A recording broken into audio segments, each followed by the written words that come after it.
Good evening, ladies and gentlemen. Good afternoon, good morning, good night to you, whatever part of the world you are. It's another beautiful Tuesday here at WinFM 98.9. It's the 13th of February. And hey, tomorrow is what, Jamster? I said good night to my technician, Jamster. Jamster wearing red. Jamster look like he is full of love, man. Tomorrow is Valentine's Day. Hey, happy Valentine's in advance to all our listeners here on WinFM 98.9. Welcome to another edition of On the Ball. I am Troy Biff Mills, and we're going to have fun. We have a packed program. And if you're celebrating a birthday today, I'm saying happy birthday to you. Hope you enjoy it. Having a party, don't forget to invite me and Jamster. And those of you who are going through some bereavement, we say condolences to you and the family. Be strong. Just remember the good times you would have had, the good times that you'll cherish. Those who are celebrating an event, wedding anniversary, getting a new boyfriend, getting a new girlfriend, a new bicycle, anything, a new job, we say congratulations Your to you. recording has reached the maximum length. To send the message, just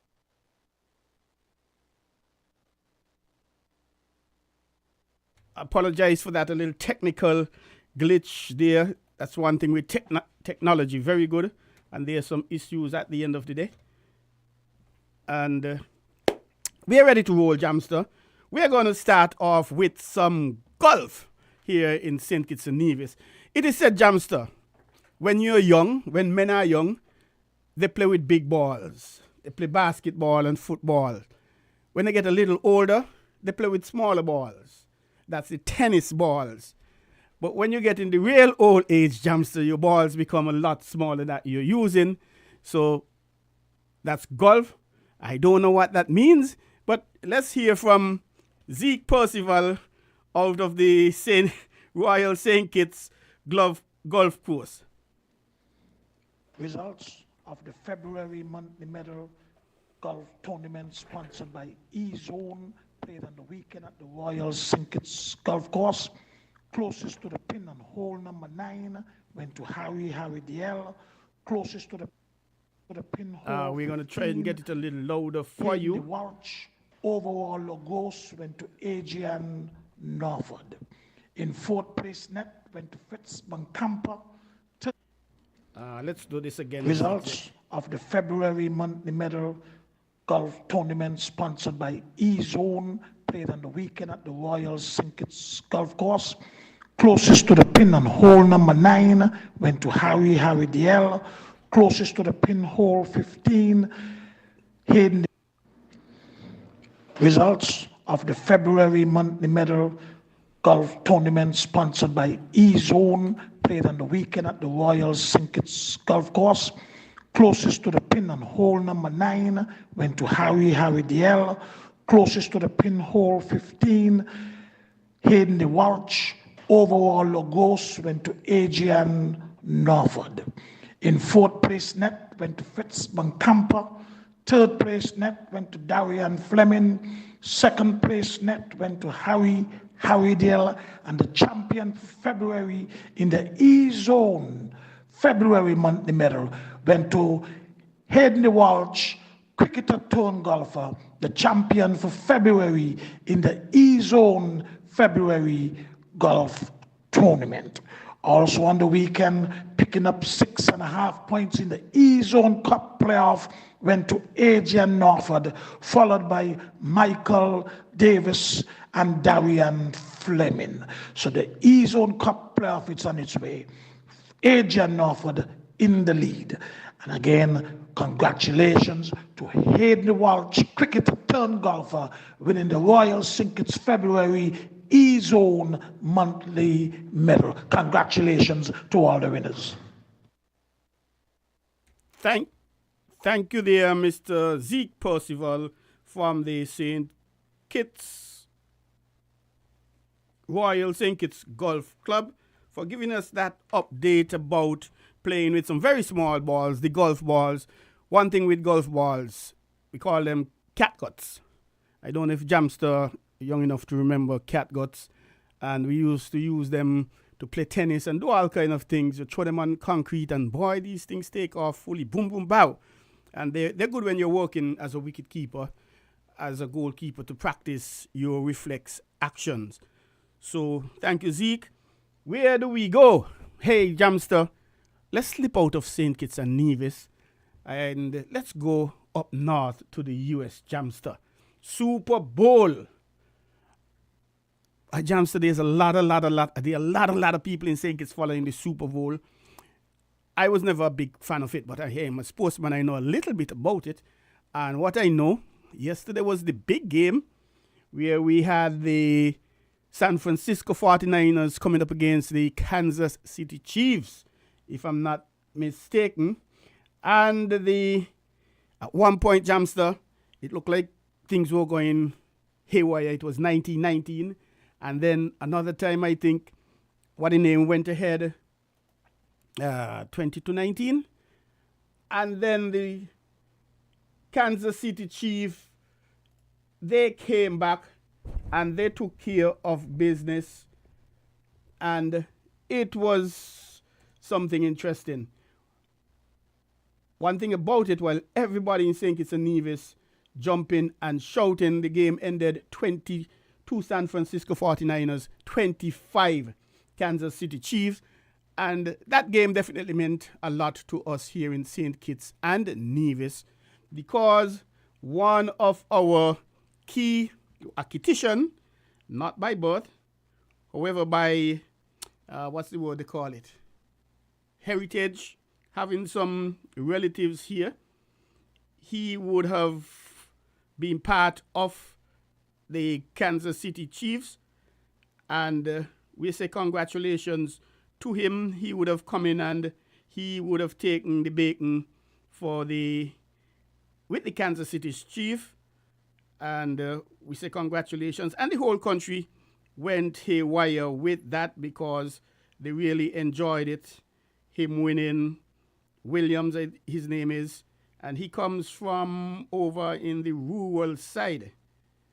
And that was indeed a super thing for him, Joshua Williams. And we could tell you a little thing about Joshua. The Prime Minister would have extended his congratulations to him. I want to wish Joshua Williams well, this was before the game, wishing him all the best. Is a reversible but severe mental health condition that affects people after they give birth.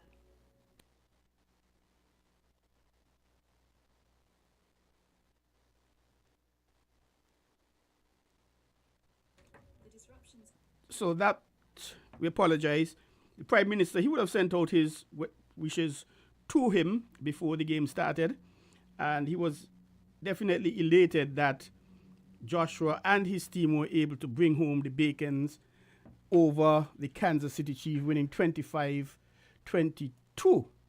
And they've now gone back to back, actually. And if we take a look at how many teams, NFL teams, have gone back to back, we don't have too many, obviously. We have to start with Kansas City Chiefs in 23 and 24. The New England Patriots, they were the last team to do it in like 20 years. Wow. That was in 2003 and 2004. Before them, we had the Denver Broncos. As a small boy, I always heard Denver Broncos, and I kind of like that name. 1997 and 1998. Dallas Cowboys. That has always been a big name as well. 1992 and 1993. San Francisco 49ers, they've been there before. 1988 and 1989. Pittsburgh Steelers, 1978 and 1979. And they would have done it twice, 1974 and 1975. Miami Dolphins, 1972-73. Green Bay Packers, and I kind of like this name, 1966 and 1977.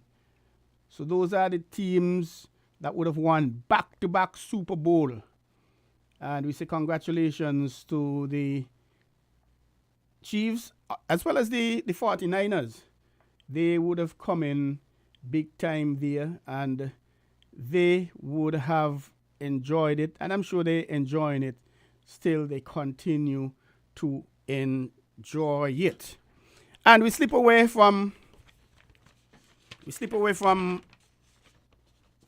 football, and really, I cannot understand how a game that the ball touches your foot for maybe a total of 2 minutes, I don't know, in the game, and you're going to call it football. A game you spend throwing with your hands 99.98% of the time, or 99.7 or whatever it is, you throw using your hands to throw the ball, and you're calling it football. And then you're going to say the ball you kick, is only the goalkeeper allowed to use his hands. You're going to call it soccer. That's before me. Well, we got from one kind of football to the real kind of football, as it is called. We go now to the Connery, where they've been playing a competition over there. I like that idea. They have 4 teams in that region, and they are actually playing a competition between them. This is the first time it is happening, and we are going to give you some information about what is happening, what has been happening. We have had St. Peter's, Keon, Connery FC, and the Connery Fireballs 8 Cup Championship. I don't know why they call the 8, because perhaps constituency 8, because there are only 4 teams and there are only 7 matches in all. And again, just by way of reminder, in the first match, Keon won by default over Connery. And when you win by default in football, it's as if you win by a margin of 3-0. And that's very important, because once ago teams, if they know that my team needed to score 5 or 6 or 7 goals to win the championship, they didn't show up in the past, and I would have just gotten the 3 points and no goals. And then I would not have won or whatever. But then FIFA said, hey, no, man, that isn't good enough. You're going to lose the match, but you're going to lose it as if the score was 3-0. So you were able to get 3 goals, which helped. And the second game, St. Peter's FC, they took care of business 2-0 over Connery. And we went down and we look at the second game. And that was on Wednesday, the 7th. Connery, they put a trounce in. St. Peter's put a trounce in on Connery Fireballs. Kareem Simmons, he scorched the net in the 13th minute. Jaden Duncan, he put a bulge in the old onion bag in the 16th minute. Tiquan Tyrrell in the 19th. Elijah Gavayet, 32nd. Jaden Stanilas, the 52nd, from the penalty mark. And Christopher Tate, he sealed the fate with a half dozen in the 66th minute. That's St. Peter's 6-0 over Connery. Keon FC, they came up against Connery in the second game. And Connery edged past, Keon edged past Connery 2-1. We had Dane Weston in the 17th and Mervyn Lewis. He put a bulge in the old onion bag in the 63rd minute for Keon. While the lone goal scorer for Connery came in the 15th minute by the way of Byron Phillip. So that therefore meant at the end of 2 games, Connery Fireballs International in 4th position. All teams played 2 matches. They lost both. They had a goal difference of -9. Connery FC, 3rd position. They didn't win a game. Well, they didn't get a point. And they had a goal difference of -3. 1 goal for 3 against. Keon FC won the 2 games they played, so they had 6 points, a goal difference of 4. 5 for 1 against. And St. Peter's FC. Boy, it looked like St. Peter's mean things this year. They had a lot of transfers of players in and out and transfer of coaches.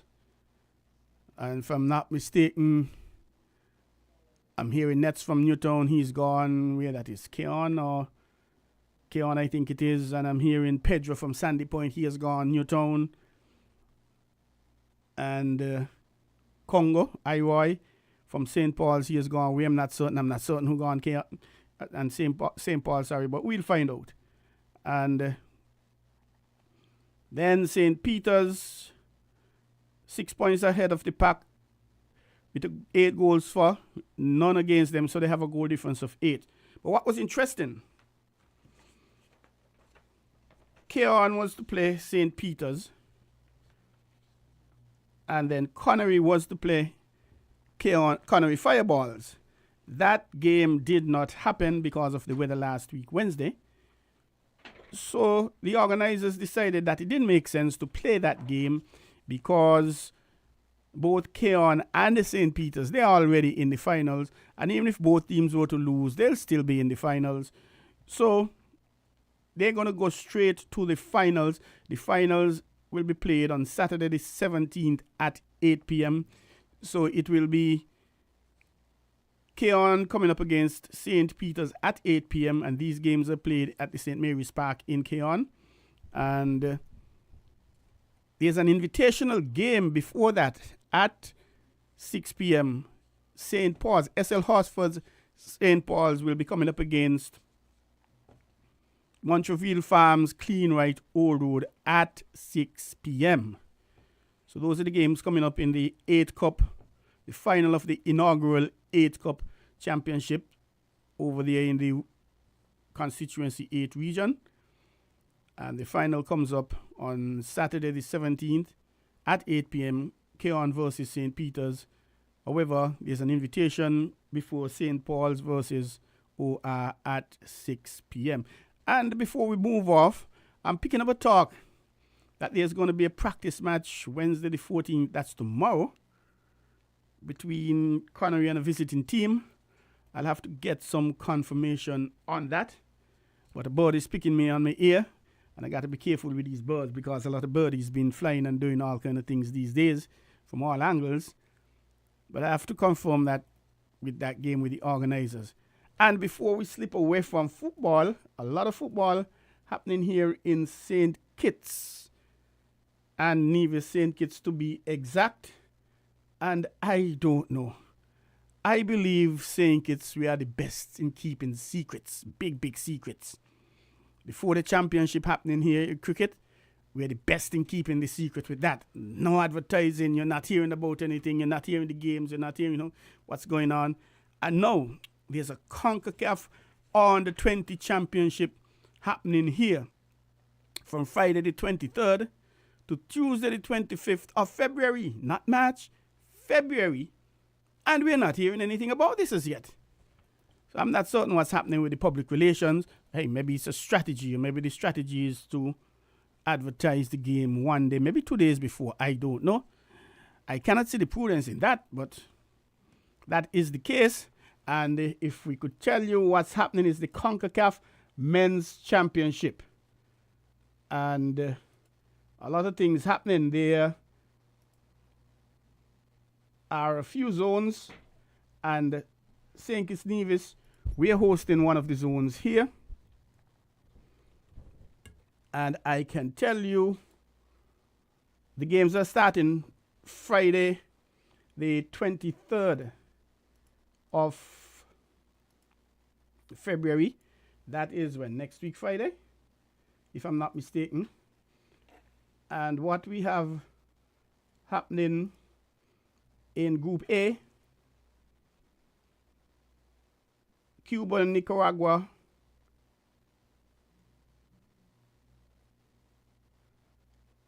Belize, British Virgin Islands, and Anguilla. They are playing in Estadio Nacional, Managua, Nicaragua. In Group B, we have, let me do it this way. In Group B, we have El Salvador, Antigua and Barbuda, Suriname, Guyana, and the Turks and Caicos. And they are going to be playing at the Antigua and Barbuda Football Association Technical Center in Pigots in Antigua and Barbuda. Group C, which will be at the Estadio Doritio Guamuch Flores at Guatemala City, Guatemala, Curacao, Aruba, St. Martin, and Barbados. Group D, which is in Hazley Crawford Stadium, Port of Spain, Trinidad and Tobago. We're going to be having Canada, Trinidad and Tobago, St. Vincent and the Grenadines, and Dominica. Group E, at the Technical Center,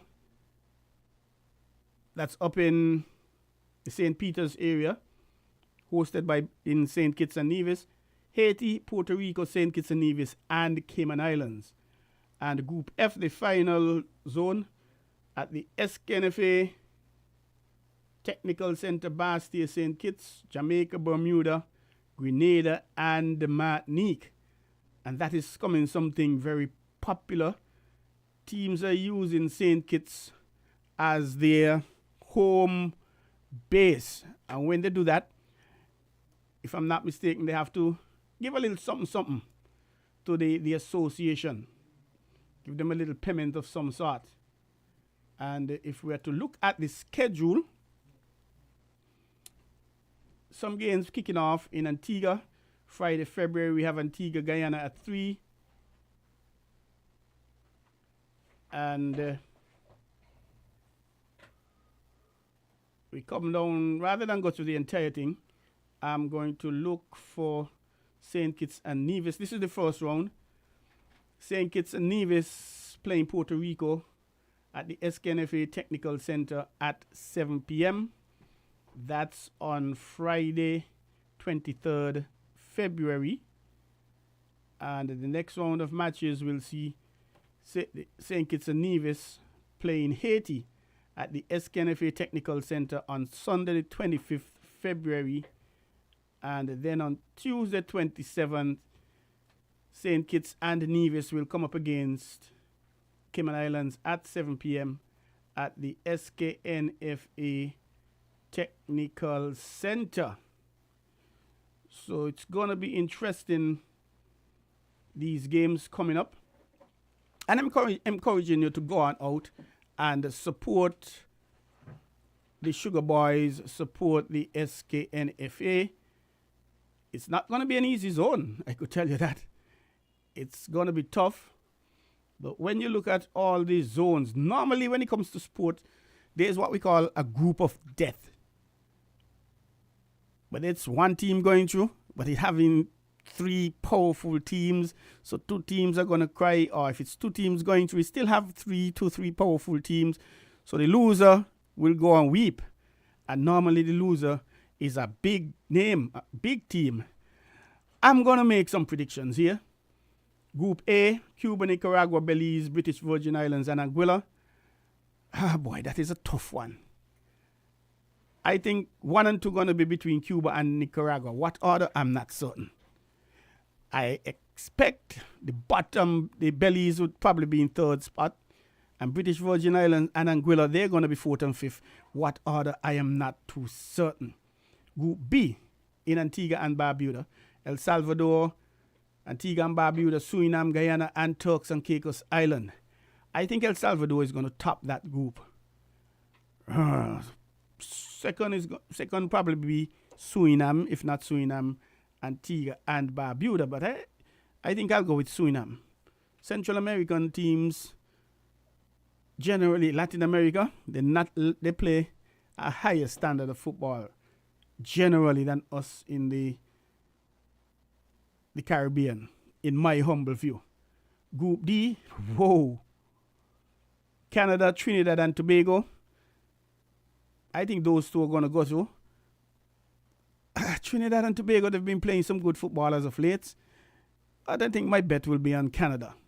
St. Vincent and the Grenadines, Dominica. I expect Dominica is going to hang tight at the number 4 position. Group E here in St. Kitts and Nevis. Haiti, Puerto Rico, St. Kitts and Nevis, and Cayman Islands. Ouch! I wonder if it would be safe to call this the group of death.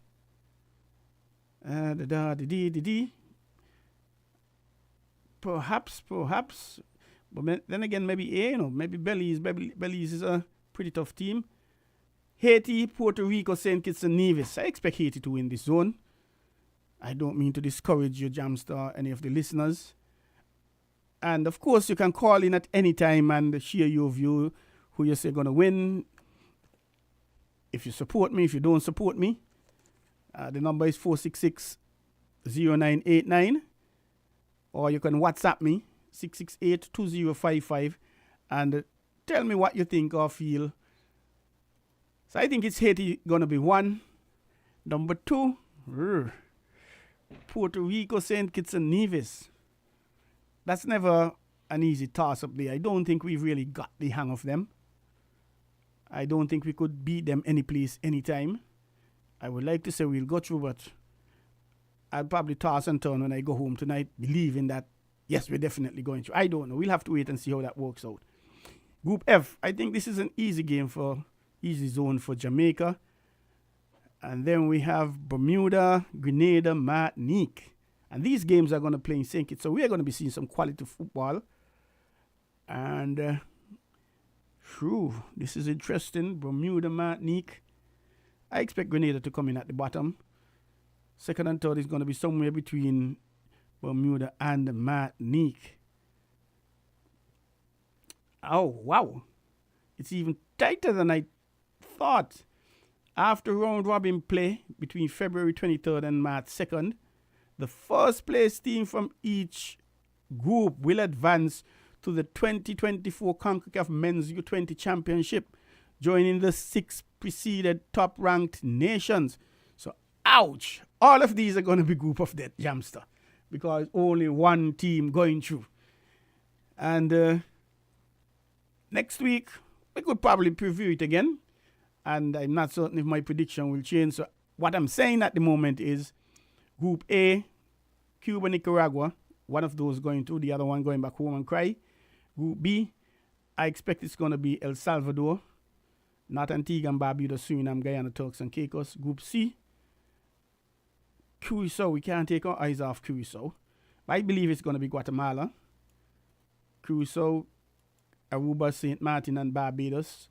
Group C, that's Group C. Group D, Canada, Trinidad and Tobago, St. Vincent and the Grenadines, and Dominica. I think Canada is going to edge them out. So nothing for Trinidad and Tobago, St. Vincent and the Grenadines, and Dominica. Group E, I think a lot of people going to hate me, Jamster, for saying that I believe Haiti is going to go through ahead of St. Kitts and Nevis. I think it's definitely going to be Haiti. Instead of, we'll have left Puerto Rico, St. Kitts and Nevis, and the Cayman Islands. And Group F, I think that's going to be easily Jamaica. And these teams, these are over the years playing up and down and what have you, and not consistent. Yes, we reached our first Gold Cup last year. We haven't done much since that. And a lot of discussions in the draft boards, the domino tables, the bar shops, the rum shops under the breadfruit tree, the tamarind tree, coconut tree, wherever people are lying. If St. Kitts and Nevis could make it to another Gold Cup, and when? Those are two big questions. We'll have to wait and see. Because sometimes you get the impression St. Kitts and Nevis football is like Leeward Island, St. Kitts and Nevis cricket, Leeward Islands cricket, and West Indies cricket. They make 500 runs today. They come back tomorrow, they can make 125. Extremely consistent in being inconsistent. And speaking about cricket, we have some cricket here, a lot of cricket to talk about. Cricket all around the world. On the 19 tournament, ICC on the 19 World Cup just finished. Australia taking care of business against India. The senior team, the Indian senior team, they have a habit of what we call choking. They get to the big stage, they get to the final, and they can't get over the hump. And perhaps the junior team is something like that. And then we have the regional tournament that's happening here in the West Indies. Round 1 went. And we also have West Indies winning the final game in the T20 against Australia.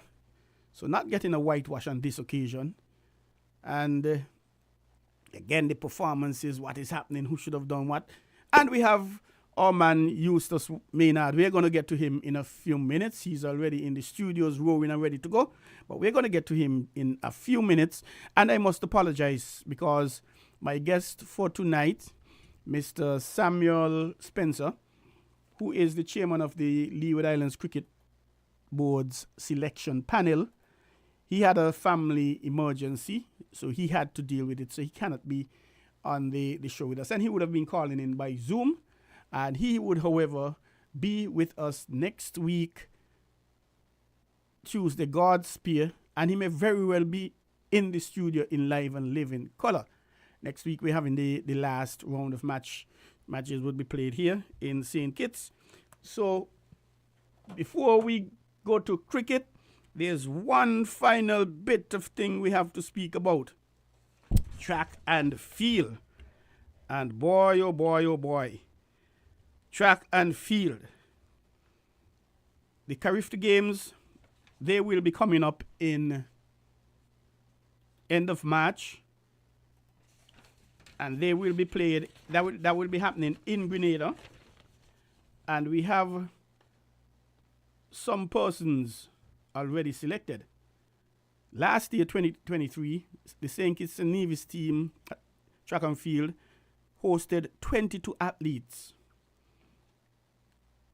It is felt at this stage, with about a month and change to go, month and a half, it is felt that this figure will increase this year and perhaps will reach up to 27, 28, maybe even 30. And the games will be held from the 29th of March to the 2nd of April down in Grenada. Last year, St. Kitts and Nevis would have gotten 3 medals, 1 gold, 1 silver, 1 bronze. And the young lady from over in the Saddlers region, she really turned up things, the teenager. But what we have happening so far, 19 persons have qualified. 19 persons have qualified for the Carifta Games so far. And 1 or 2 or 5 would have qualified since last year. And the names, Deschanel Thomas, she qualified in the 400 meters. And that was an early bird meet. Akeni Samuel, 400 meters hurdles, KFC, classic. That was from a classic meet. Jaheim Clark in the javelin. That was from an SKNOC track and field classic meet. Abhijay Nemdari on the 17 javelin. Again from the SKNOC track and field classic. Kirkland Harris, high jump on the 17. That was just a jump off event. Caden Mills, high jump on the 17. Jump off event as well. Jamari Huggins, high jump on the 20. Similarly, jump off. Elia Weeks, I wonder if she related to me by Jamster. My mother was a Weeks before she married. So I have to find out because the Weeks very talented. It's just that I didn't get so much of that talent as a sportsman. But I try a thing. And Elia Weeks, javelin, Throwmania. That was an event, all throwing. And I like that idea to encourage throwers. Devandre Moses, javelin on the 17, Throwmania. So too did KZ Boyles, shot put on the 20. Jaheim Clark, shot put on the 17. I wonder if this is the Jaheim Clark that plays cricket. Maybe Eustace could tell me. And people, we didn't think it's a Nevis. We should be good at javelin, because, well, I don't know if they do it now. I don't know if they're stone ground and stone body and stone mango and things like that. You aim and you leg on your pelt. And talking about pelt, that's another story because Beaton from Guyana, he has been suspended for pelting. Well, the Guyanese and English and people say pelt. But here in St. Kitts, we say throw. He throwing or he's stoning. We're going to talk about that. Zelonje Kati, javelin on the 20. KFC Classic. Michaela Gums on the 20 high jump. And she's US based. So too is Taina Liebert on the 2400 meters. Deschanel Thomas. She not only made the 400 meters, but on the 17 200 meters as well. SLH Classic, that's the SL Horsford's Classic, an event they sponsored. and Malik Freeman on the 17 shot put, also at the SLH Classic that was held a few weeks ago. And I like the idea that SL Horsfords and Company Limited coming on board and sponsoring events. I'm appealing to the corporate community to come on out and sponsor the National Association, sponsor the various events, be the sport, be the chess, table tennis, track and field, what have you, be the cultural events, the masquerades, the clowns, the bulls, the dance groups, because we need to keep these youngsters, we need to keep them away from a life of violence and crime and having them participating in sport. And we are also looking at a sponsor here for, or 2 or 3, for On the Ball here at WinFM 98.9. We thank our previous sponsor, but we are working to get another sponsor or sponsors. And just in case you're interested, you could give us a call, 466-9586, our marketing department, and we'll gladly discuss a solution for you. Or you can give me a call, WhatsApp me, 668-2055, whichever is more convenient for you, and we will gladly be able to assist you. I'm just about finished. Killan Morton on the 20 shot put, SL Horsfords Classic. Dethrone Harris on the 20 shot put, same event. Jalen Daniel on the 20 javelin. Now, this is why sponsorship of events is so important. 1, 2, 3, 4, 5. 5 athletes made the St. Kitts and Nevis track and field team from an event sponsored by SL Horsfords. 5 out of 19 so far. So this is really tremendous, and that is why we're encouraging you. And perhaps what the government needs to do is, I don't know, work out something with the taxes, Jamster. If, for example, you sponsor events, clubs, churches, organizations, national organizations, example, table tennis, I don't know, 500,000 for the year. Maybe you tell them, okay, we're going to work on a 2-to-1 ratio.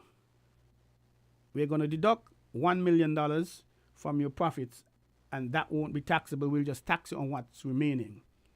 So perhaps that is something that the government need to discuss with the Chamber of Commerce and the SKNOC and perhaps the National Association.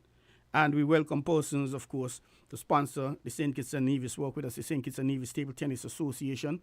We are looking at we are working towards having a talent ID on the rural side. We are thinking about Keon next month, God's Spear. However, we may have to change that. We had a look at the Lodge Community Center, and I love it. Could hold about a good 5-6 boards over there comfortably. So that is something that we're going to work on. So those are the athletes who would have made it so far to the Carifta Games, which will be coming up. And again, just before we move off track and field, we'll give you a reminder of the track and field meet that we call Sports Day. That will be coming up quick and in a hurry. Today is the 13th, Jamster. Thursday the 15th, Maurice Helium Memorial Junior School. They are going to be at the Newtown Sports Complex. Then we have Sky Academy at St. Mary's Park, also on Thursday 15th. ICCS, Friday 16th, they're going to be at Newtown Sports Complex.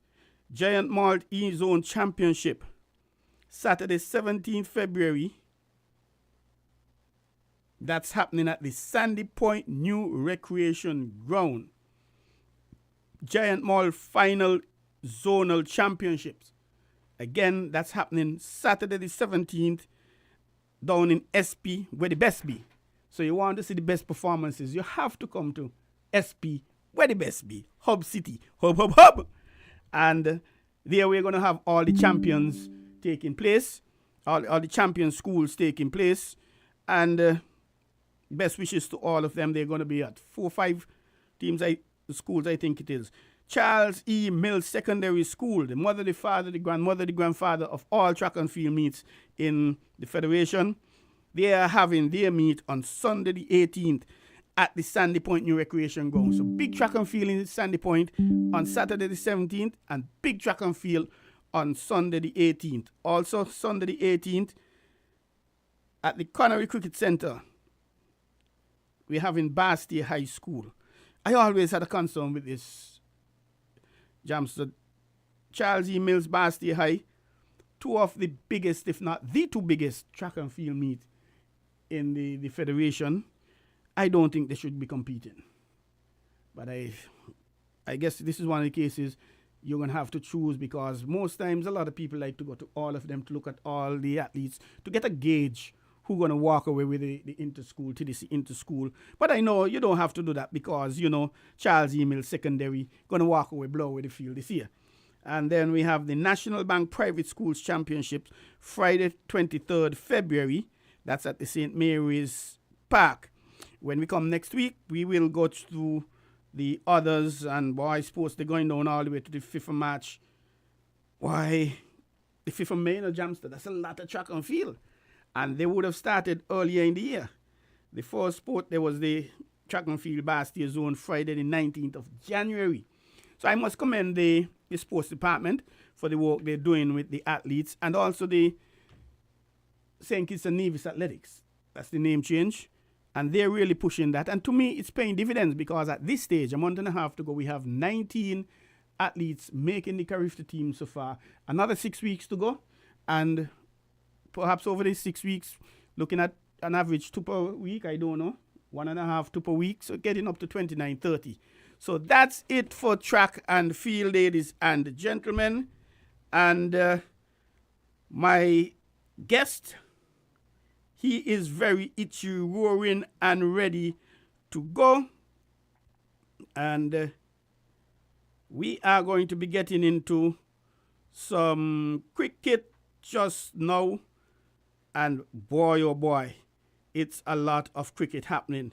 But before we go to the cricket, let's take a little break. And again, we invite sponsors to come on board and work with us here on the Ball on 98.9 every Tuesday from 7 to 9 p.m.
Oh, sure.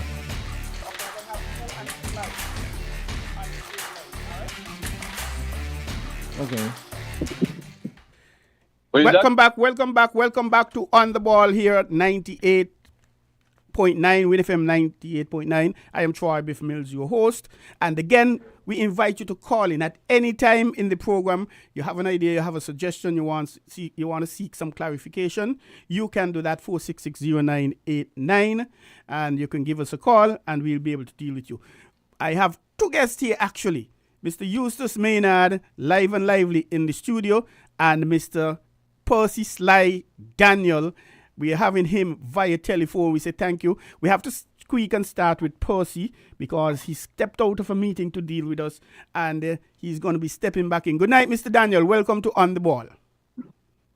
Good night, Mr. Mills. Thank you for having me. It's always our pleasure. You're no stranger to On the Ball. You've been on the ball, and you did a good job staying on the ball as you're doing now. And we say good night to Eustace as well. Cricket, a lot of it in the air. West Indies beating Australia last night in the second T20. The West Indies on the 19 not making it to the final. Some people say India on the 19 choking in the final, giving Australia the title. And closer to home, Leeward Islands Championship. We have seen the end of round 1. But let's start with the Leeward Islands versus the West Indies Academy in Warner Park. The West Indies Academy approached it T20 style, won the international style in the end, and they ran away with a victory. What worked for the Leeward Islands, in your view, Sly, and what didn't? I didn't hear the question. What worked for the Leeward Islands in the game against the West Indies Academy, what didn't, and the same thing for West Indies Academy. Why and how did West Indies Academy defeat the Leeward Islands after losing shy of about a day and a half? So they technically won the game in 2.5 days about? Yeah. Well, I would like to speak to the what the Leeward Islands didn't do. One, the Leeward Islands didn't bat well, and strategically they didn't bowl well either. The combined campuses and college, the West Indies Academy, the team, in my opinion, executed a plan. It seems as though they had more of a plan than what it appeared that the Leeward Islands had in terms of their approach to their batting and also in terms of their approach to the when they were actually bowling. So the execution of plans seems to have worked in favor of the West Indies Academy. Leeward Island Hurricanes, 137 all out for innings. West Indies Academy, 177 all out. Coming back with a stronger performance, Leeward Island Hurricanes, 232 on the final day. West Indies Academy set one, winning 195 for 5 in 33.5 overs. That is a case of like just about 6 runs and over. But the Leeward Islands batted second. In their second innings, the Leeward Islands was supposed to bat and make sure that they bat sufficiently enough not to put the West Indies Academy in any position to win the game. And they did not bat as they should have in the second inning. So tactically, they did not approach the game, in my opinion, the way they should have. And then they put the game in the hands of the West Indies Academy, and they decided to beat ball, so to speak. I thought that the Leeward Island bowlers did not bowl well at all. They're not playing 50 overs or T20. And so in a 4-day game, you can actually, what I would say, even hide the ball, so to speak. You can bowl wide at the half stump, you can bowl down the leg side in many ways to avoid the kind of shots that I saw. that was executed, especially by his name is James. I thought the Leeward Island ball poorly to James, taking into consideration they were playing a 4-day game. I just thought that the approach wasn't tactical at all. And I don't think that the bowlers, I honestly believe that there was a Leeward Island plan, as to how to bowl, but the execution was poor. Because I don't feel, knowing the coaching staff, that there would have been a plan. There would have been a bowling plan, having gotten bowled out, and I don't think they wanted to get bowled out the way they got bowled out. And so going into the opportunity now to bowl, I believe that there was a plan, a tactical plan approach, but the execution of that plan was poor. Hence, the Leeward Island lost the game. Hearing the talk going around Bastia, and I suspect other Caribbean countries, one, Hakeem Cornwall, the captain, 84 runs coming off of his 4 overs. As bad as that sounds, the economy was only 6 and over. Jeremiah Lewis picking up 3 for 41 from 9 overs, economy rate of 4.56. Would you have entrusted Jeremy with a greater responsibility to bowl at this team? What happened to Daniel Durham? I didn't even make mention of Daniel Durham. 5 balls, and he had 12 runs. I guess they struck the winning one off of him, so he wouldn't have completed his over. Why only 5 balls again for him? Right. And he was the 4th change bowler. Jeremy Louis opening the bowling, Javier Spencer, the other opener, Rakeem Cornwall coming on 1st change. Okay, maybe Colin Archibald 2nd change, Kofi James 3rd change, Daniel Durham and 4th change, Kofi James having 1 over for 1 run.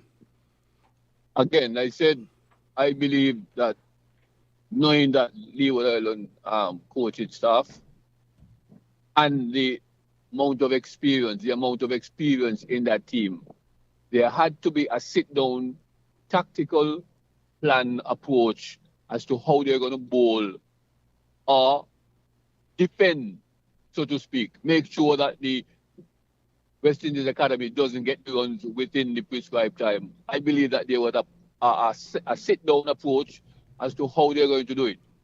But in the execution of that plan, I am saying that the execution was poor.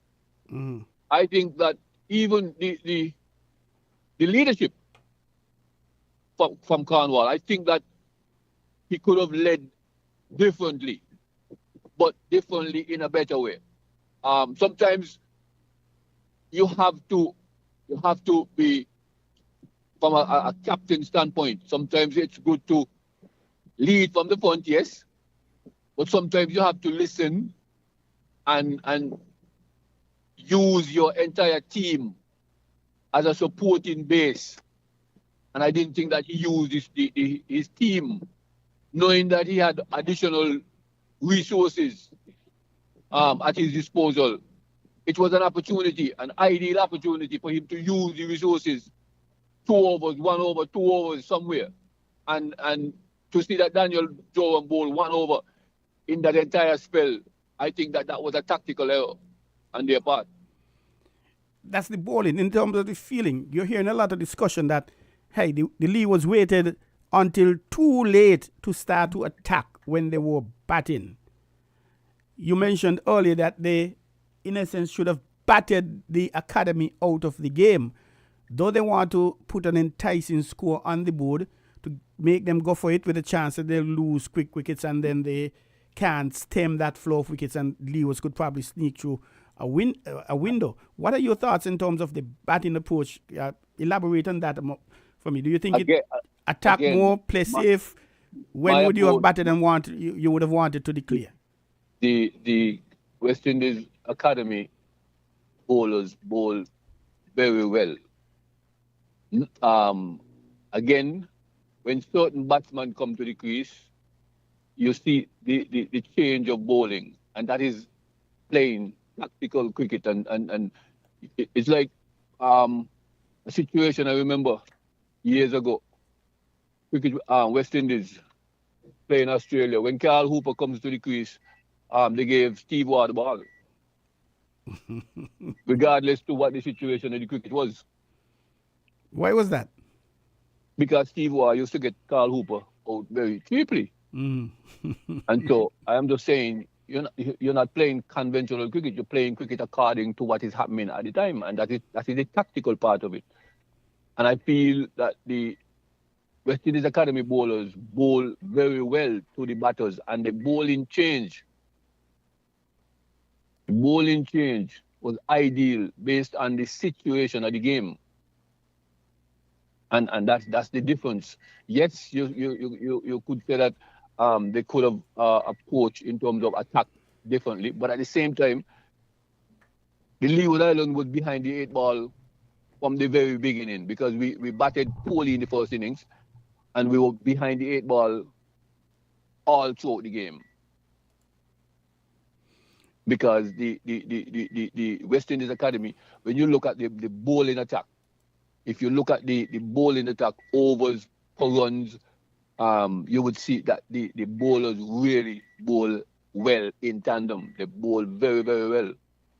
And so that is where they put a lot of restriction on the Leeward Island players. In addition to that, bearing in mind, I said we were coming from behind the 8 ball every time. And so the opportunity of players, and again, this is the first game, and so players are actually playing for position. If you know what I'm talking about, people are playing for their own position, taking into consideration. This is the first game.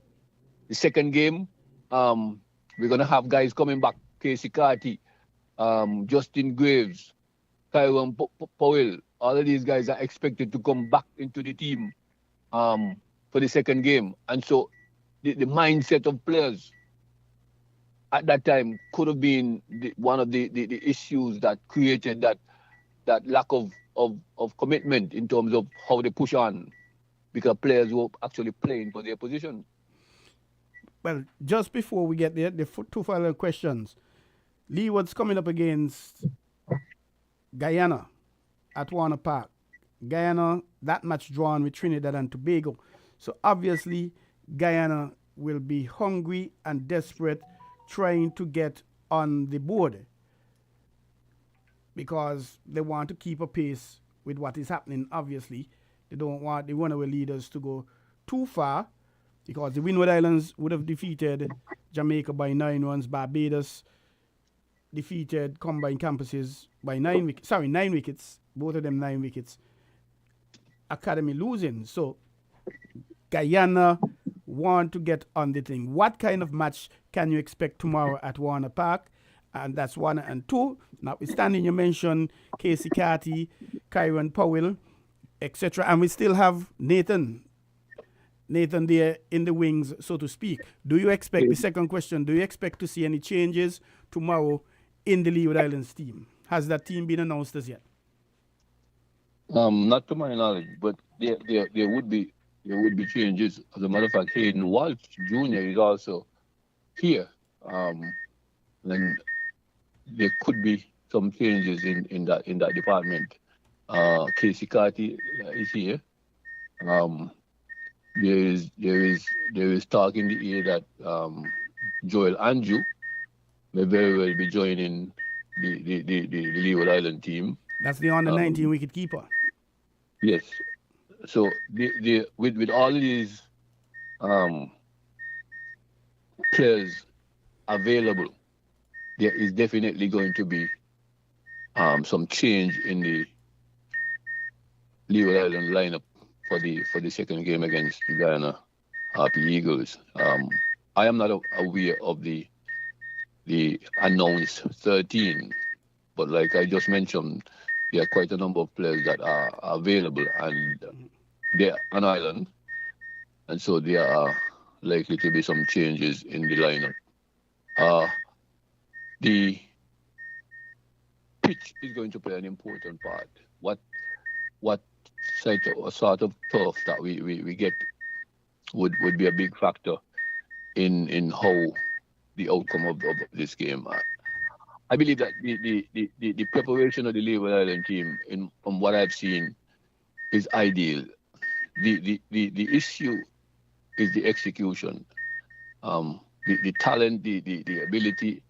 I believe that the guys are on top of the game in terms of where they know or what they know they're supposed to be doing.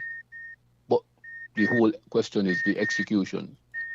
The spirit in the camp, I believe that is at its best as well. But it boils down to which team execute best, taking into consideration the conditions and how you execute.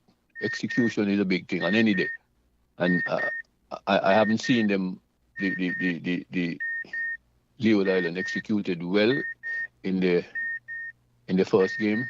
I expect to see much better performance coming against the Guyana Happy Eagles, because they are worthy contenders, and we are home, and we will want to make a greater impression on our home crowd, and more so pride for many of the players that would be engaged in the game, because you're home, you have been preparing well. This is the opportunity. Having not done well in the first game, I believe everybody should now take responsibility, put up your hand, as we would say, and take the responsibility that, it is my turn. I need to lead. But Sly, we could go on and on, but I know you have to go back to your meeting. I thank you very much for coming and share your views. This is the second time for you on the ball. It's not going to be the last by any stretch of the imagination. And let us wish the Leeward Islands all the best tomorrow in their game against Guyana Happy Eagles. And happy Valentine's Day to you in advance. Yes. I don't know if you want to support the lovers there, and you've bought your rose and candies and edible roses and edible underwears and all of that. I don't know if you bought them as yet. But all the best to you. Hope you have fun and enjoy it. Yeah, thank you, sir. Okay, thank you very much. You're listening to On the Ball here at WINNFM 98.9. I am Troy Biff Mills, and we had Percy Sly Daniel on the line with us. It would have been nice to have him here in the studios along with Eustace Maynard, but he had to leave. He stepped out of a meeting actually to deal with us, and he has now gone back into his meeting. And I now invite Eustace to, who would have been in on what Sly said, so to share his view. But before we even go to that, let's touch Beaton before we go to Leeward Hatton. Beaton Eustace, caught suspected for throwing again. He has been reported before, and he has been reported again. I don't know if you were able to see a video that was going around, that he was actually throwing that 15 degrees. He almost looked like 90 degrees. What are your thoughts? What do you see happening with him? What would you recommend? Well, first of all, let me say a very special good evening to you and to the listeners out there in the Federation of St. Kitts and Nevis, throughout the Leewards and around the rest of the Eastern Caribbean. Some of my friends who are studying down there in Taiwan, I say a very special good morning, because it's morning time just about after 8 and Wednesday morning already in Taiwan. So a special good morning to all of you, and hope that you all will continue to stay focused and to do your all best. Also want to take the opportunity and say a very special good evening to a very special friend of mine down there in Trinidad and Tobago, Kumisha.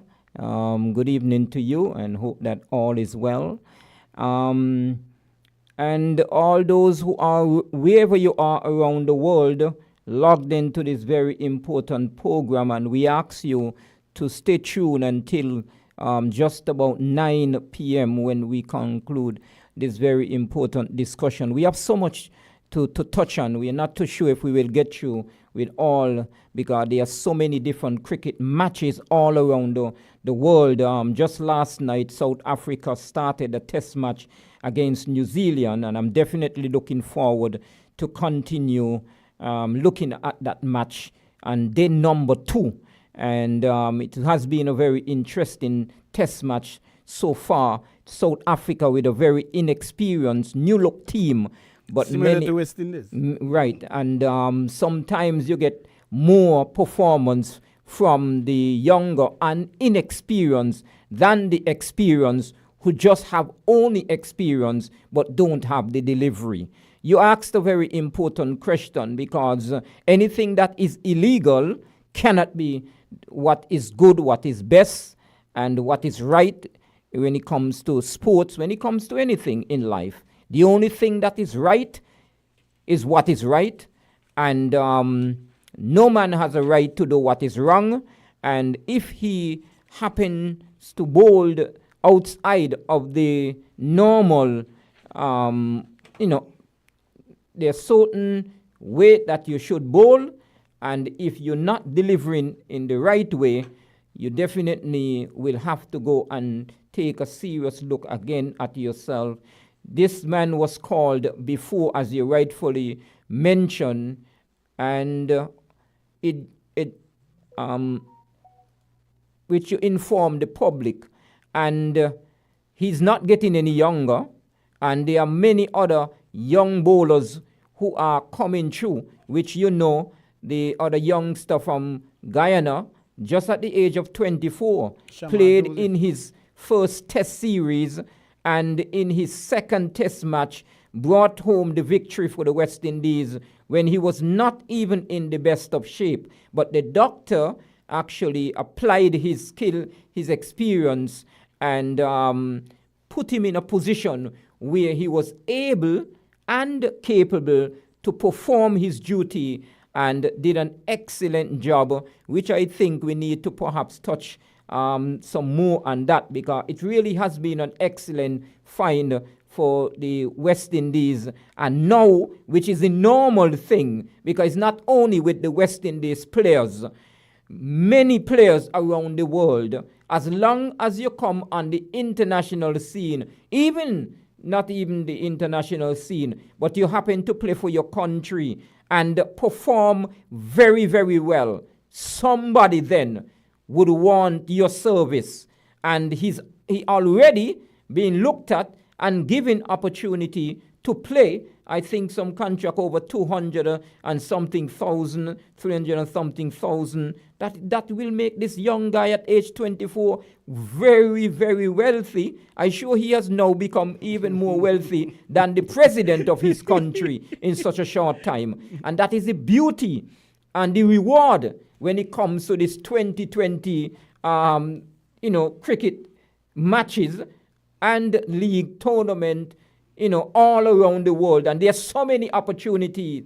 I will say to you also, I never believe in my lifetime I would ever see any cricket being played in America. And guess what? There's a strong suspicion that they are going to be snatching a few games from the West Indies to be played up there over the years if we don't really get our acts together, if we don't be stronger. Because, the US, they put a lot into everything. The footballs, the Super Bowls, etc., etc. Well, they have the resources. And the West Indies will be careful. Right. But before we touch Joseph, Wansford Beagle, Happy Eagles, suspended. Once the you're umpiring a game, and you suspect a bowler to be throwing or stoning, as we say colloquially, or pelting, the strikers end umpire normally stands at the square leg. However, if you suspect you want to look at the bowler from a different angle, you go over to point, and you look at it, and you move a little closer, a little further, and then you ask, at the end of the over, you approach your colleague, hey, what do you think about this bowler? How is his action to you? Normally, I just would ask a question, what do you think about this bowler? I don't say anything else because I wouldn't want to influence the decision. If they ask me what I mean, then I say, how is his action to you? Just like that. I don't ask him, do you think he's pelting or anything? And then he might say, I haven't picked it up. So what he might do now, the non-strikers end umpire, that is the presiding umpire as we say, after you've brought it to his attention, he might step back a yard or two to see a Observe better a view bit more. when he delivers. And then once the umpires feel that, yes, he's throwing, and now with these cricket, they have, the match referees who are an integral part, then he would have been called no ball. But that has changed some years ago. You can't call no ball. You just have to report him for a suspected action. And that was done. And then they would look at the video. Exactly. According to the article on Caribbean cricket, Beaton's action was cited by match officials during the first round match between Guyana and Trinidad. As part of the process, once a player is reported for suspect bowling action, video footage, as you just said, from the match in which the player was reported is provided to CWI, and a written report is sent to CWI Bowling Review Group and Loughborough University for an analysis. And this is saying, and this article is on the 13th of February, that's today. It was sent to that on Sunday, Cricket West Indies confirmed that the opinion report by the independent assessor, not what we think in the West Indies, not what the umpires think, the independent assessor, Loughborough University, has found Beaton's bowling action to be illegal. And as such, he has been suspended from all West Indies from bowling. He could bat, he could wicket keep, but he can't bowl. From bowling, he found his bowling action to be illegal, and as such, he has been suspended from bowling in all West Indies international and regional matches with immediate effect. So he ain't playing this game tomorrow. The assessment revealed that Beaton's delivery exceeded the level of tolerance for extension of the elbow permitted under playing regulations, and the suspension will apply to other domestic leagues. And you will recall Muthaiya Muralitharan. He had a funny action, a real funny action. And these guys put him through the rigors. Brett Lee and, but especially Muralitharan. Yeah. They put him particularly, I guess, because he was such a destructive bowler with all kind of things and the deuce and whatever. And because he was a problem. He was problematic to play. Yeah. And what they found when they strapped him up, they say whether he bowled with the strap, because they'll put on this strap, which allows you to bowl within the tolerance, and they videotape you, and they have all kind of things plug up, and then you bowl without the strap. And then man say, well, boy, whether he bowl with the strap or whether he bowl without the strap, it doesn't make any difference. He gained the same amount of turn or just a little less than he would get. You could understand. So they had to drop the case against him. And you were saying? Yeah, I was saying that there are many other players around the world who look suspected over the years. You had Jomin Lawson of the West Indies he had a brilliant and outstanding spell against the Australian, and right, I think, shortly after he was called. And you had people like Brett Lee, who was also looking kind of suspected. And there are other players around the world we will not get into. But $1 million question, and this has been discussion I've heard around draft boards and domino boards and people like Lyman. There is a view that the mighty Australians, they're going to move a case and make a suggestion or accuse or whatever that Thomas might be throwing now and then. Because some bowlers, they have a tendency, whether they bowl the slow one or they try to bowl the quicker one. Thomas? Sorry, Shamar Joseph, yeah. There's a talk. Some persons are of that view. Doesn't mean it'll happen. But the thinking is that once West Indies we in the West Indies, we find a bowler of good pace, there's always something about him throwing and him thing and that, those accusations. Yeah, because let's say it happened with Lawson. Mm-hmm. But we also have to remember that we had many outstanding fast bowlers in the past, and two of them who are in my book would be in the World 11 of all times, right? Which is the outstanding great former Barbadian, the late and the great Malcolm Marshall, and Sir Courtney Lincoln Lenroy Ambrose, born the 24th of September in 1963, and who was an outstanding fast bowler, not only for the West Indies, but at the international level.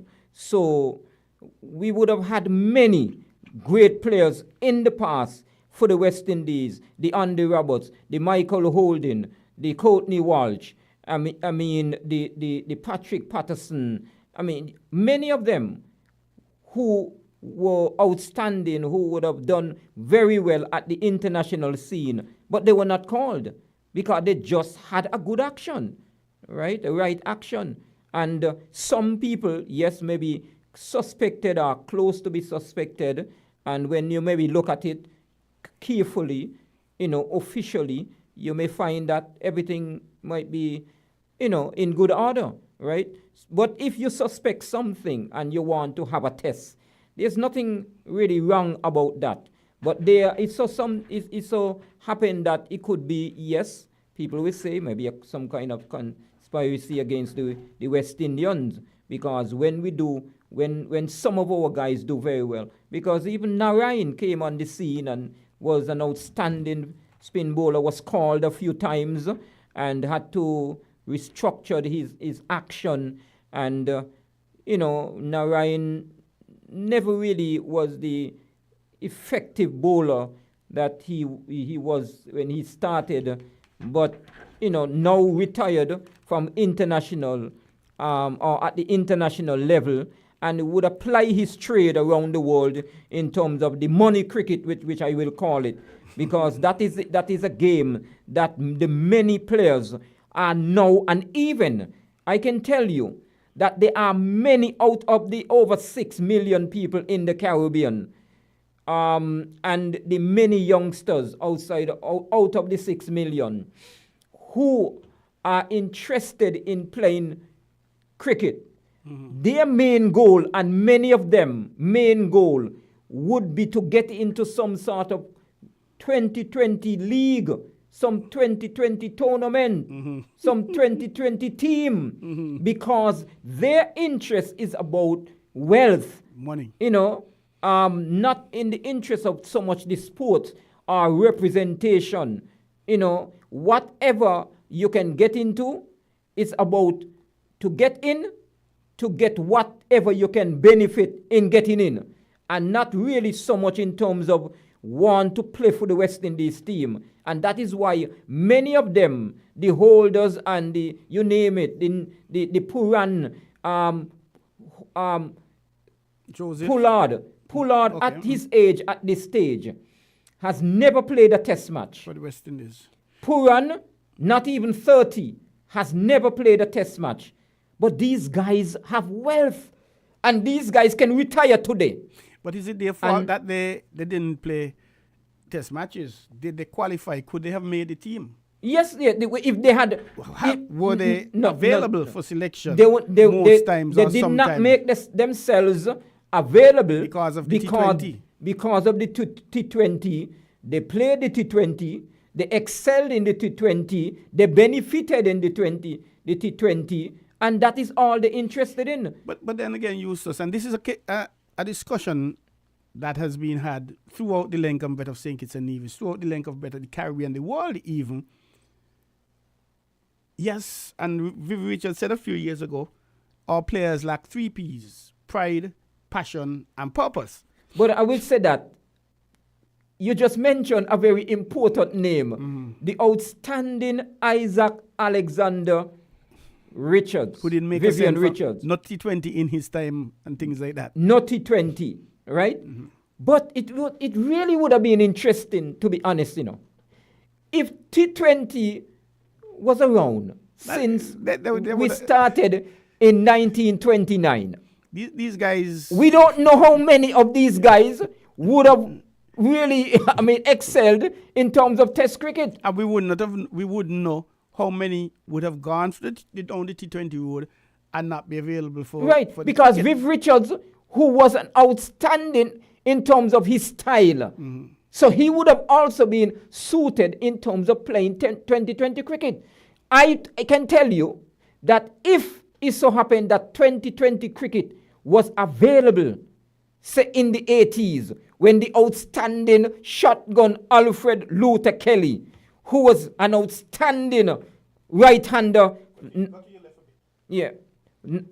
was an outstanding right-handed opening batsman, not only for St. Kitts, the Leeward Islands, but even represented the West Indies President 11 match, which he played against that test team in Sabina Park in 1980 and he scored a brilliant 135 and best made 6 and not. West Indies selected a team, and who do you think they selected?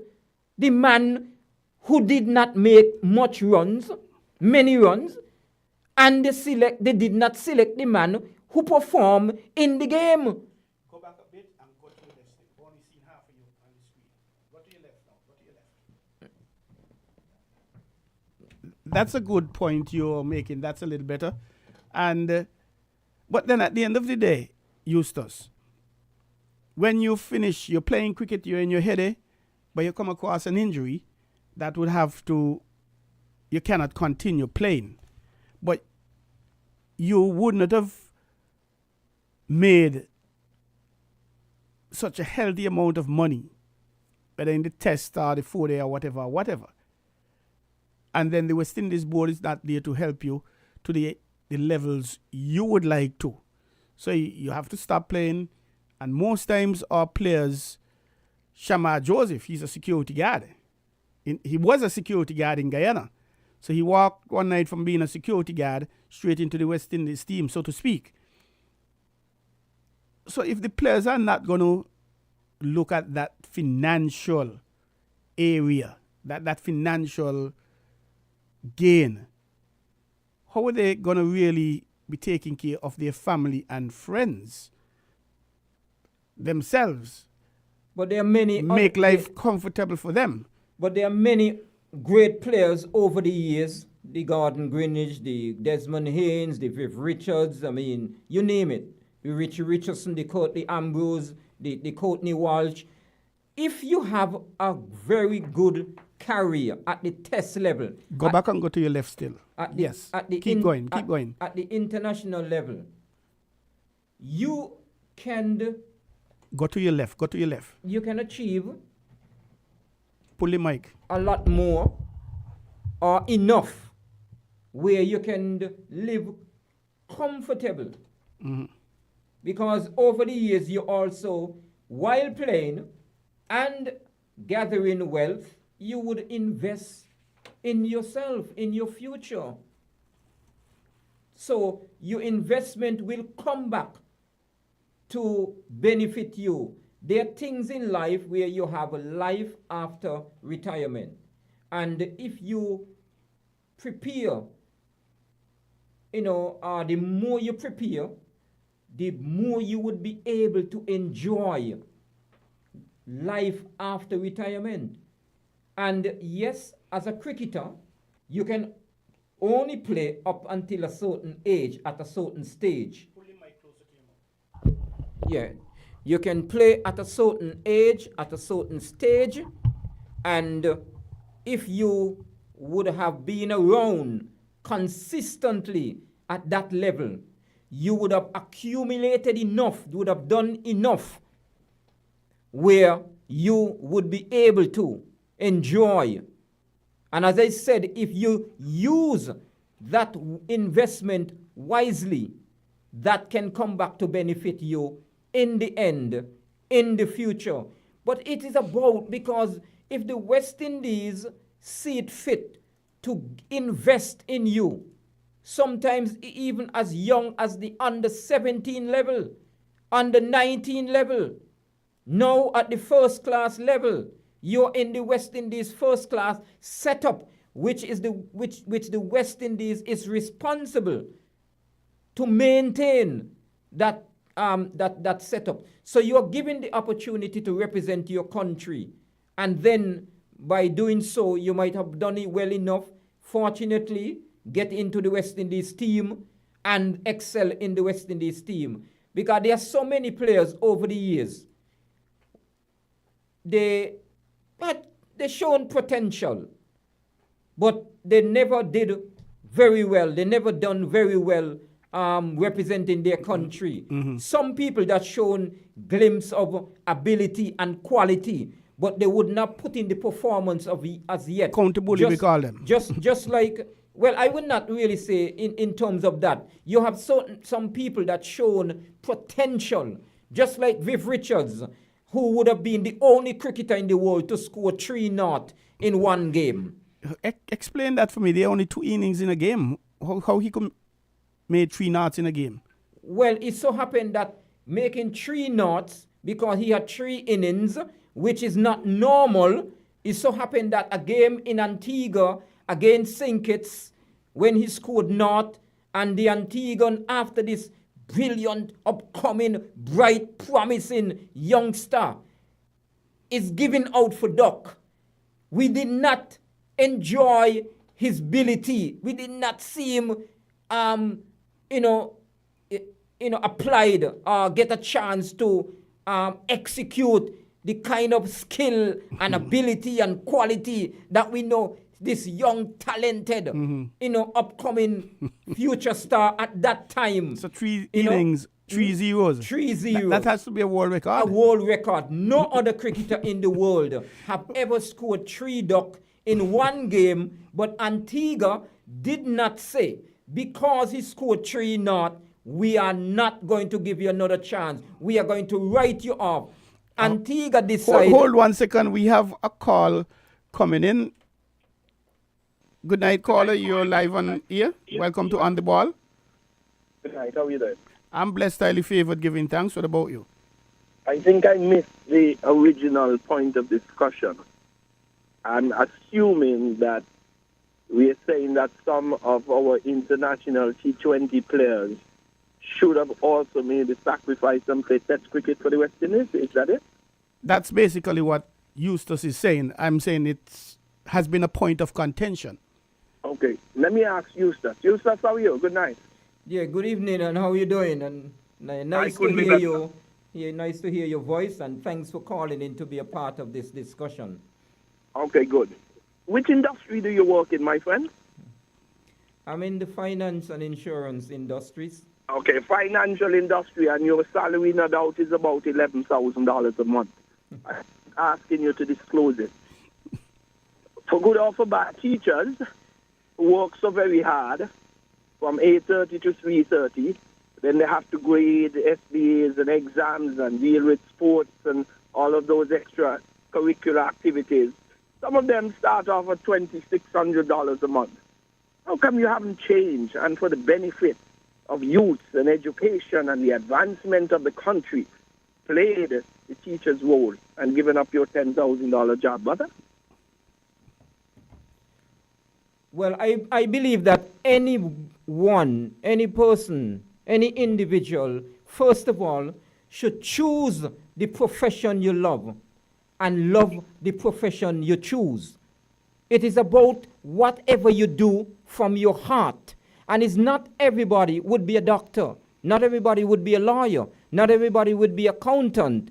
There are many different professions. You have health, you have security, you have finance, you have sports, you name it. So you will have different people who have different interests. And it's important that as long as whatever you decide to do, that you go there and you put your best foot forward. Because only quality, which in my book is what counts, what is what important. I appreciate the monologue, but you have not answered the question.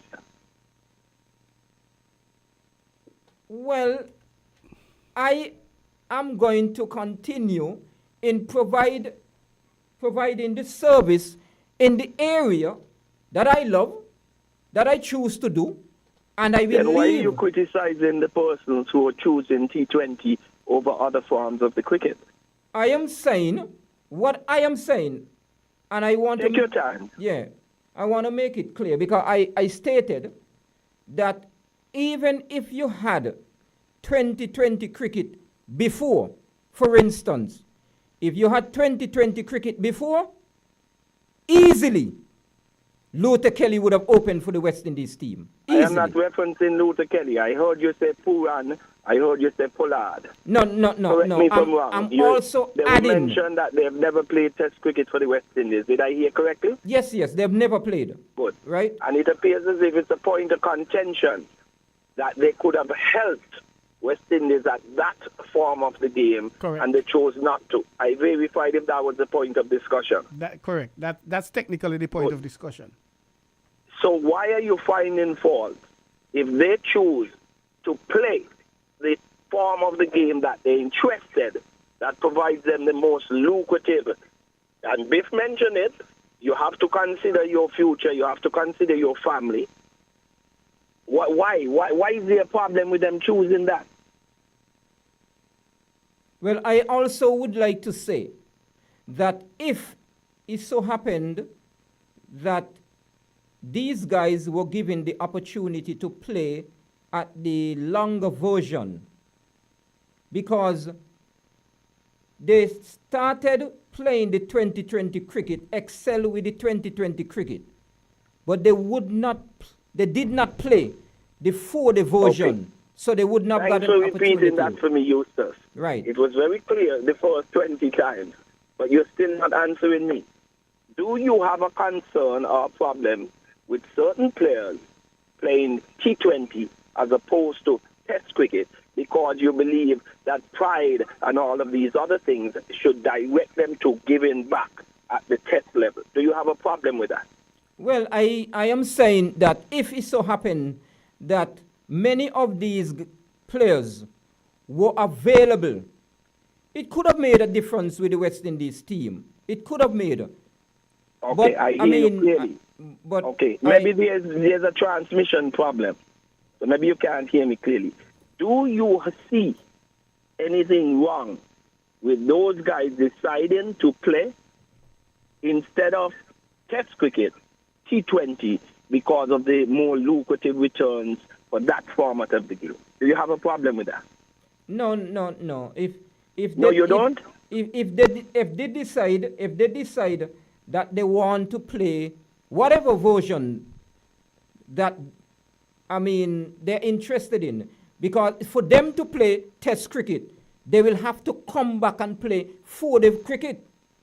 And I don't So think what is the discussion about them? I thought you were critiquing and criticizing these guys and saying they had the talent, they chose not to, and you have a challenge with that. No? Maybe I misheard or misread. Which was basically the issue. And that's what I'm saying. How could it be an issue? Well, You I just guess said you're sticking to finance because that's what you love. I guess Eustace. These guys are sticking to T20 because that's what they love. They're excelling at it, and they find it very lucrative to support their family, friends, their lifestyle. Well, And I don't see a problem with it. It Well- would be nice, but I can't criticize them because of their choice. But anyone have a right if they want to criticize or if they want to have a view on a particular matter, on a particular situation, on a particular player. Anyone who has I couldn't agree with you more. Actually, you could have 20 views. Right. But I'm just asking you about the rationale for the view. Is it that you would have liked to see them play Test cricket? Then we can't find fault with them. We say, boy, it would have been nice if they had played. They could have helped us. But But to reach the point we are criticizing these people, I don't know if we should do that, to be honest. But And again, that's one of my 20 views. If anyone has a view about somebody, that don't mean that you're criticizing them. You just have a view. Remember at the start I asked specifically if you have a concern or a problem with it. Do you remember that question? Yeah, but I mean... But caller, two things about it. Remember after his performance, that is Joseph's performance in the second test in Australia, the whole world now would have been concerned about him and heading towards that lucrative path and all the big guns trying to sign him up. There's a current tournament going on in Dubai, and he was actually signed up for one of the teams there. And because he broke his toe, he couldn't fulfill that commitment.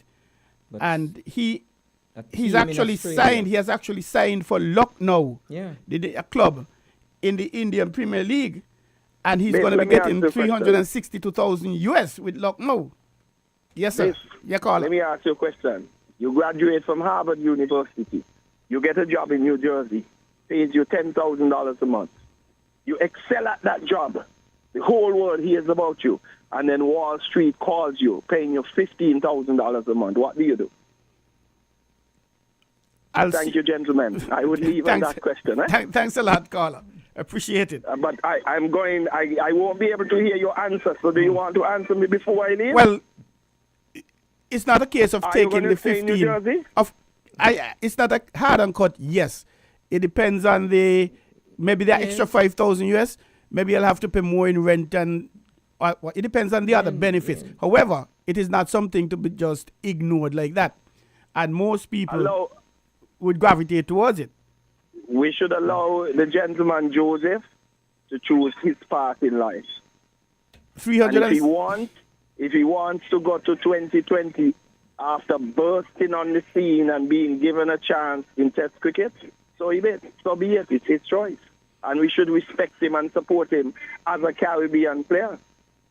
So every player who comes for the West Indies Test team do very well, and even sometimes after one match, one season, one series, just turn your back. And it's not. I don't think So it's as simple as are we turning your back. blaming the players, or are we blaming the system for not developing the magnetic attraction to cause them to play multiple formats of the game? Look at Steve Smith.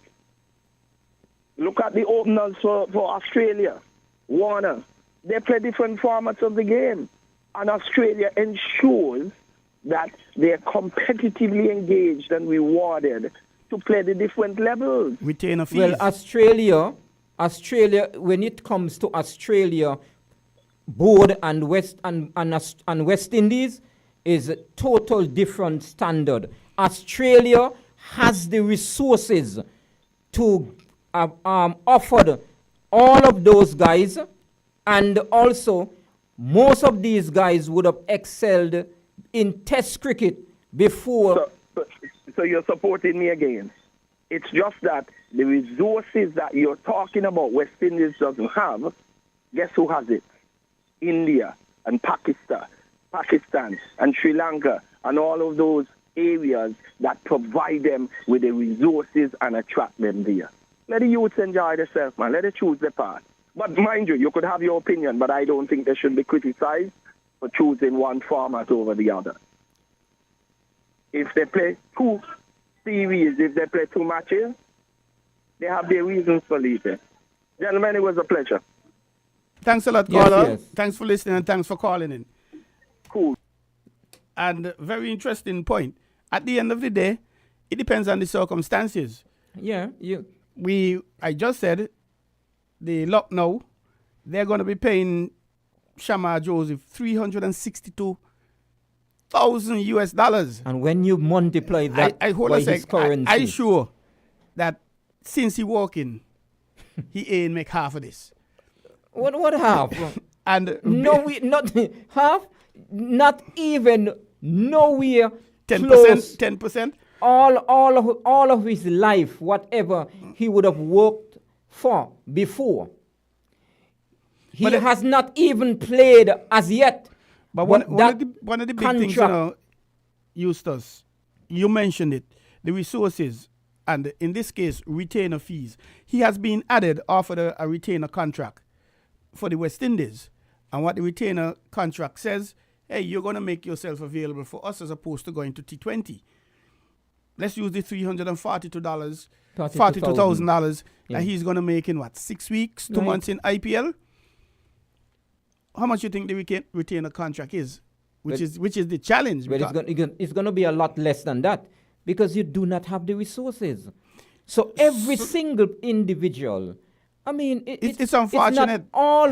It's not always about the money because there are people who make money, but they're not happy because they're not in the environment. However, but they're not in the system. His sister sister, God forbid, takes ill. She needs a surgery, $100,000 US. His grandmother, the house where she's living, she needs something, $50,000 US. I don't know. At the end of the day, it's the call of the players Eustace, it's always going to be a tough discussion. Yes, yeah. And Heart against pocket. when you get It an comes down to that. opportunity, Wallet against heart. it is not always just the figure, because you have to take, there are so many different things into consideration. You may go over to, for instance, you get a call and a good offer to work in England, Canada, or United States. But when you look at it, it might be in perhaps in those countries, you have something that you call snow. 15 seconds on this topic. Right? You have something that you call snow. Would you as an individual would want to experience that type of lifestyle that you have to... Depends on the benefits. Right. Depends on the benefit.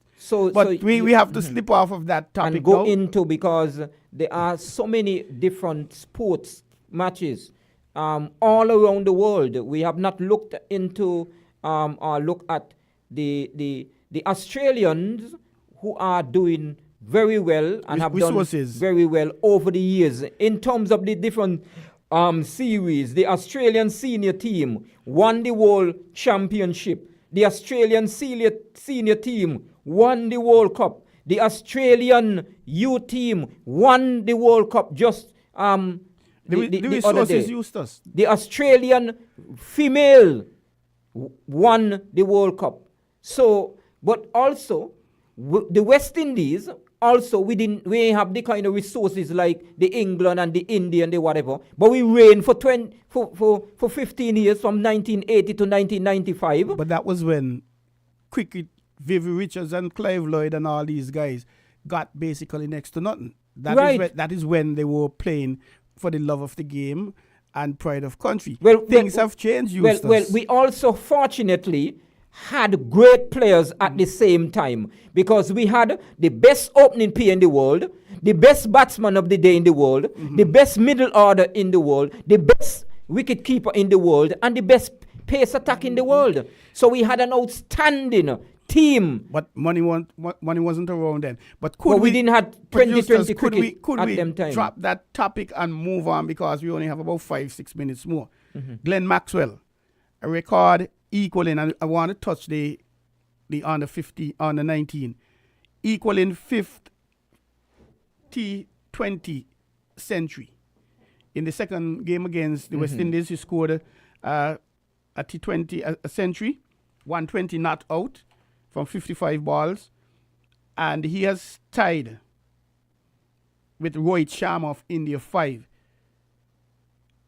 That's Yadav from India. He has 4 T20 Test century. Baba Azam, Pakistan 3. Colin Munro, New Zealand 3. No West Indians in the top 5. No West Indians in the top 5.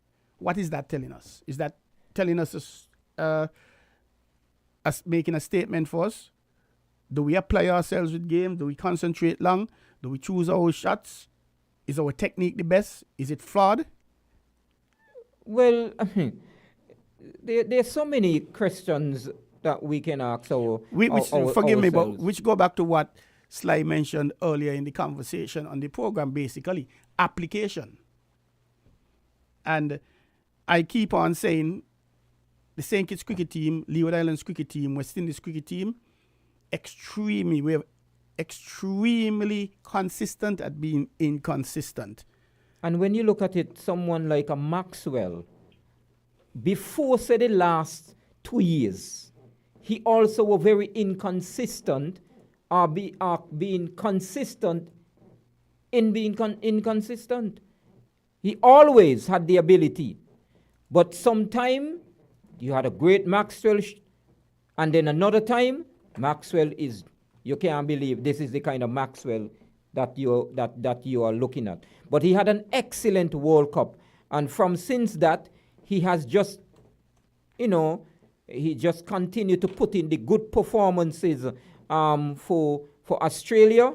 And just the other day, with a brilliant 120 not out, took them into such a outstanding total, and put West Indies on the back foot, because when you have a big score, you now have to try and score from ball one. But sometimes, because cricket is so funny, sometimes you're not doing well at the first half of the inning, and then you just happen to decide to come on. Because for instance, in this game this morning, where West Indies was seriously on the back foot, when 5 wickets were down, they had a small score, right? And then at the back end, you had some really good striking from, Russell, who has not delivered for the West Indies team over the last few years. And that is why he was out of the team and did not find favor with the selectors, because of his experience and because of the coach, who I believe decided to go with his ability and his experience and to give him a chance to come back into the setup. And having the experience, fortunately, he would have delivered in this particular match and gave us a competitive total of 220, where the target was 221. And they finally ending that last game with a victory. And it's better for you to go into come out of a tournament or a series with a 2-1 than 3-0. So West Indies, just like in the last test series, were 2 matches. I don't know why they schedule a 2 test match series. West Indies going so far, so many miles, just to play 2 test matches, because it really would have been very interesting to see a third game between Australia and the West Indies, after 1-1. A third test game. Yeah, that would have been really, really, really interesting. With respect, I would like West Indies to win. Mm-hmm. I think West Indies would have come out to completely destroy us for that, because we beat them. A lot of talk has been going on, and it's good to be optimistic that we've turned the corner. I have a different view. I'm not saying we even approached the corner. A one-off victory doesn't say, hey, yes. Change it. No. Because you had in that victory one player who would have had about 80% success in terms of the overall team. So suppose that one player only had about 30% success, we would have lost the game. It's his outstanding bowling is what took us across the finishing line, right? But so because it so happened that he had the right condition, he also, which is very vital and important, he bowled the ball in the right areas.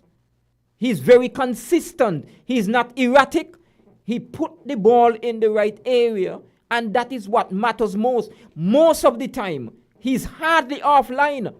And if you have the ball on the stump, the batsman miss, is either ball or LBW. We have just about 30 seconds, 45. Quickly, Eustace, CPL happening from the 28th of August to the 6th of October, where we have matches in Antigua and Barbuda, Barbados, Guyana, St. Kitts and Nevis, St. Lucia, and Trinidad and Tobago. And the West Indies are not having any games in that period. So all the key players for West Indies, according to CPL, would be available for the biggest party in sport. No, but it's normally, when it comes to CPL, there's no tournament for the West Indies. The West Indies not involved in tournament when CPL is around. As usual. So that right. is the case. And we're looking forward to St. Kitts and Nevis, and especially here in St. Kitts and Nevis. And finally, after the World Cup, there are 2 squads. The ICC would have selected a squad after their World 11, so to speak, for the Cricket World Cup. And you have to be specific. You're talking about the West Indies on the 19. Under 19. On the 19. Right. And this is in batting order. Luandre Pretorius for South Africa, who's also going to wicket keep. He had 287 runs and an average of 57.4. Harry Dixon of Australia, 309 runs at 44.14. Moshir Khan of India, 360 runs at an average of 60. Healthy indeed. Hugh Wighton, Australia, the captain, 304 runs at 50.6. Uday Saharan, India, 397 runs at 56.1.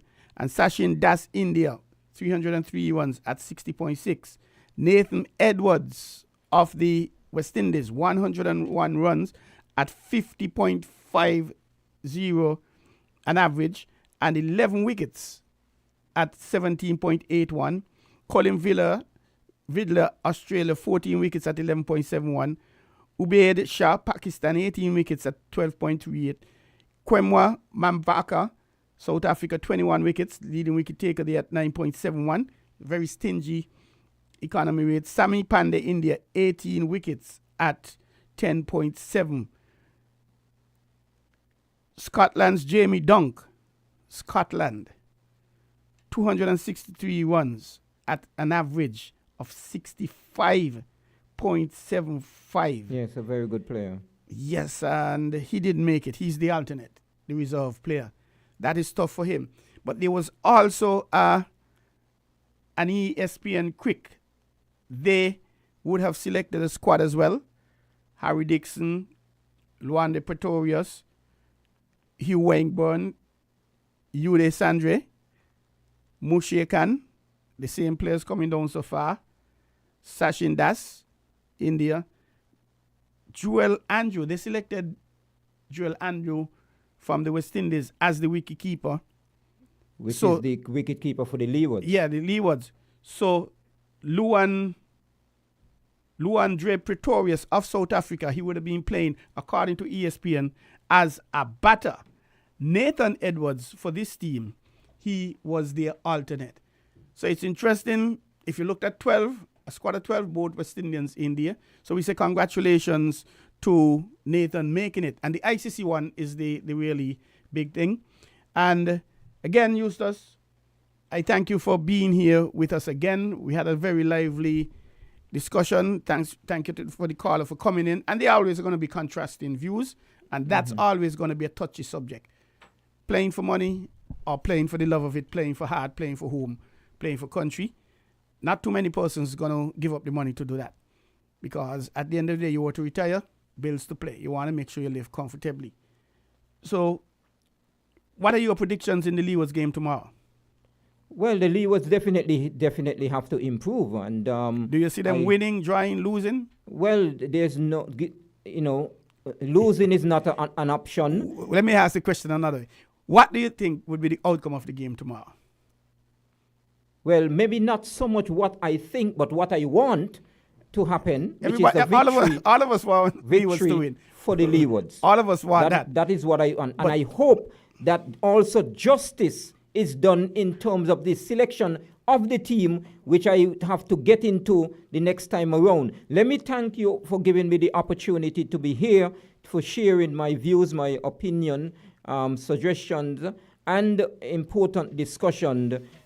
Today is a very important day, the day before Valentine. So let's take the opportunity and say happy Valentine to all the listeners, wherever you are around the world, and hope that you will have a very productive, enjoyable, and successful day tomorrow. Today happened to be the 44th day in the year of 2024, with 321 days to go. You don't know how you get doing many more days left, and we hope that every single person would make the best of the rest of whatever left in 2024.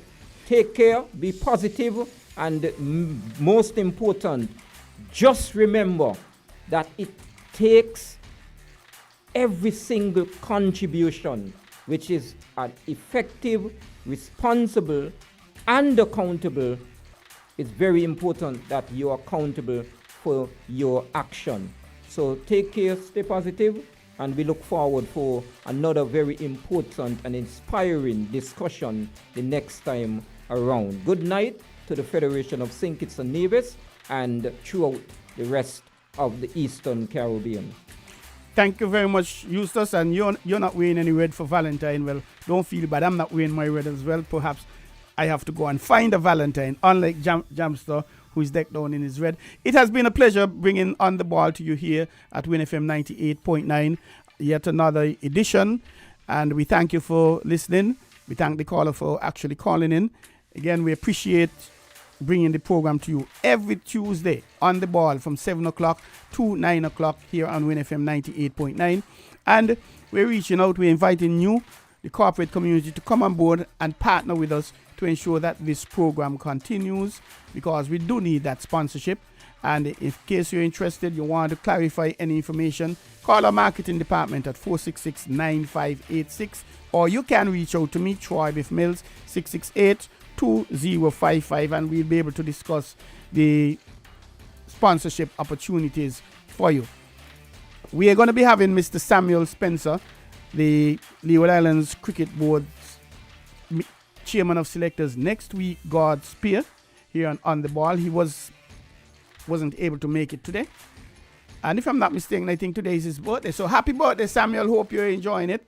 And we would have liked him. He couldn't make it, but he's going to be here. Thank you again for listening. Tune in and be safe. And tomorrow, have a pleasant Valentine. Make sure you take care of that lady. And ladies, make sure you take care of the guys. And enjoy yourselves. And please be cautious. Don't drink and drive. As I slip away, always be positive in your thoughts, in your words, and in your actions. Have a good night. Homeowners and builders, here's something you must know. No Caribbean